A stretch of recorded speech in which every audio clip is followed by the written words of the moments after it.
हिनीटेक tutors channel में आपका स्वागत करती हूँ। चलो सीखना शुरू करते हैं। इसी तरह के रोचक और उपयोगी वीडियो के लिए चैनल को सब्सक्राइब करें, लाइक करें और शेयर करें। चलिए आज बात करते हैं इल्यूमिनाटी की। हम इसकी कहानी को ठीक वैसे ही समझेंगे जैसा एक काफी पॉपुलर सोर्स में बताया गया है। तो शुरुआत करते हैं उस एक बड़े सवाल से जो शायद बहुत से लोगों के मन में आता है।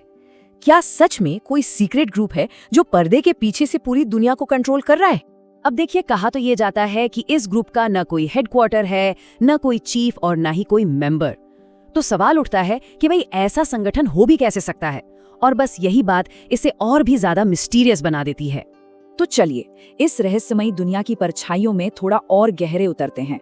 एक ऐसी दुनिया जहां एक संगठन कथित तौर पर पूरी दुनिया पर कब्जा करने की तैयारी कर रहा है। तो इस सोर्स के हिसाब से दावे क्या हैं? पहला, ये कि ये ग्रुप दुनिया के बड़े बड़े फैसलों पर असर डालता है। दूसरा, ये कि ये पूरी तरह से छिपकर काम करता है। तीसरा, अपने पीछे कोई सुराग तक नहीं छोड़ता। और चौथा, ये सब कुछ किसी भी सरकार की जानकारी के बिना होता है।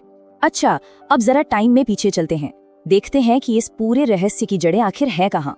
कहानी शुरू होती है 18वीं सदी में एक अकेले आदमी के एक आइडिया से, और ये थे एडम वीशॉप्ट, जर्मनी में फिलॉसफी के एक प्रोफेसर। सोर्स के मुताबिक उनका एक सपना था, एक ऐसी दुनिया बनाना जहां लोग धर्म के बनाए नियमों की जंजीरों से आजाद हों।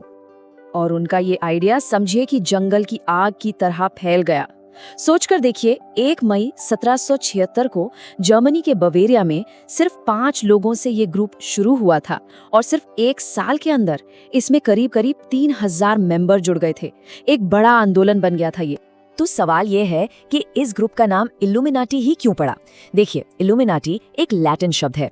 इसका मतलब होता है वो लोग जो दूसरों से ज्यादा ज्ञानी होने का दावा करते हैं। इससे उनके मकसद का भी थोड़ा बहुत अंदाजा लग जाता है। लेकिन फिर कहानी में एक बहुत ही डार्क ट्विस्ट आता है। अब हम देखेंगे कि कैसे ये ज्ञान और रोशनी वाला आइडिया कथित तौर पर एक बहुत ही डरावने रास्ते पर निकल पड़ा। सोर्स का दावा है कि एक नया नियम बनाया गया कि ईश्वर के खिलाफ जाओ और शैतान यानी लूसीफर की पूजा करो। सोचिए ये कितना बड़ा और कितना अजीब वैचारिक बदलाव रहा होगा। और इस बदलाव के साथ ही शुरू हुई कुछ बेहद डरावनी प्रथाएं। सोर्स का तो ये भी दावा है कि ये लोग काला जादू करते थे, शैतान को खुश करने के लिए इंसानों की बलि तक देते थे। उस जमाने में जब गर्भपात गैर कानूनी था, उसे बढ़ावा देते थे और अपने सीक्रेट मैसेज के लिए ट्रांसपेरेंट इंक का इस्तेमाल करते थे। और हाँ, अब बात करते हैं उस सिंबल की जो इस ग्रुप के साथ सबसे ज्यादा जोड़ा जाता है। एक ट्रायंगल के अंदर बनी एक आंख। वैसे ये कभी उनका ऑफिशियल सिंबल तो नहीं था, पर माना यही जाता है कि ये उनका लोगो है। तो फिर सवाल ये उठता है कि इस ऐतिहासिक ग्रुप का हुआ क्या? चलिए अब देखते हैं कि कैसे ये बैन किया गया समाज इतिहास से निकलकर एक मॉडर्न कॉन्स्पिरेसी का हिस्सा बन गया।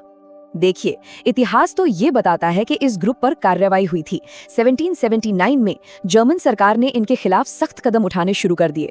फिर 1780 में इल्यूमिनाटी ग्रुप को समाज के लिए खतरा बताकर ऑफिशियली बैन कर दिया गया। इसके बाद क्या हुआ? इसके फाउंडर एडम वीशॉप्ट को नौकरी से निकाल दिया गया, शहर से बाहर कर दिया गया, और फिर 18 नवंबर 1830 को उनकी मौत हो गई। लेकिन कॉन्स्पिरेसी थ्योरी तो यहीं से शुरू होती है। कहा जाता है कि बैन लगने के बाद भी इसके सदस्य रुके नहीं, वो पूरी दुनिया में फैल गए और अपना काम जारी रखा। बस अब वो पहले से कई ज्यादा छिपकर काम करने लगे। और कहते हैं कि इनका असर इतिहास की बड़ी बड़ी घटनाओं में देखने को मिलता है। सोर्स के मुताबिक फ्रांस की क्रांति हो या फिर अमेरिकी प्रेसिडेंट जॉन एफ कैनेडी की हत्या, यहाँ तक कि JFK की हत्या के वक्त मौजूद वो रहस्यमयी बबुश्का लेडी, इन सब के तार भी इल्यूमिनाटी से जोड़े जाते हैं। चलिए अब कहानी को सीधे आज के दौर में ले आते हैं। बात करते हैं मॉडर्न सिंबल्स की और पॉप कल्चर में इस ग्रुप के निशानों की। तो सवाल ये है कि आज कथित तौर पर कौन कौन इसमें शामिल है? आपको जानकर हैरानी होगी, सोर्स का दावा है कि लिस्ट में कई बड़े बड़े नाम हैं। केटी पेरी, जस्टिन बीबर से लेकर कान्ये वेस्ट और तो और यो हनी सिंह तक का नाम लिया जाता है। कहा जाता है कि ये सब अपने परफॉर्मेंस में इल्यूमिनाटी के सिंबल्स का इस्तेमाल करते हैं।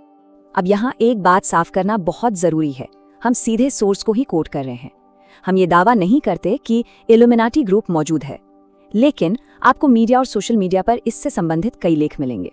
तो मतलब साफ है, ये जो हम बता रहे हैं ये फैक्ट्स नहीं है, बल्कि एक ऑनलाइन कहानी की पड़ताल है। तो इस पूरी कहानी के बाद, जिसमें इतिहास है, रहस्य है और मॉडर्न कॉन्स्पिरेसी के दावे भी हैं, एक बड़ा सवाल तो रह ही जाता है, इल्यूमिनाटी के बारे में क्या राय बनती है? क्या ये सब सिर्फ एक कहानी है या फिर वाकई पर्दे के पीछे कुछ और ही चल रहा है?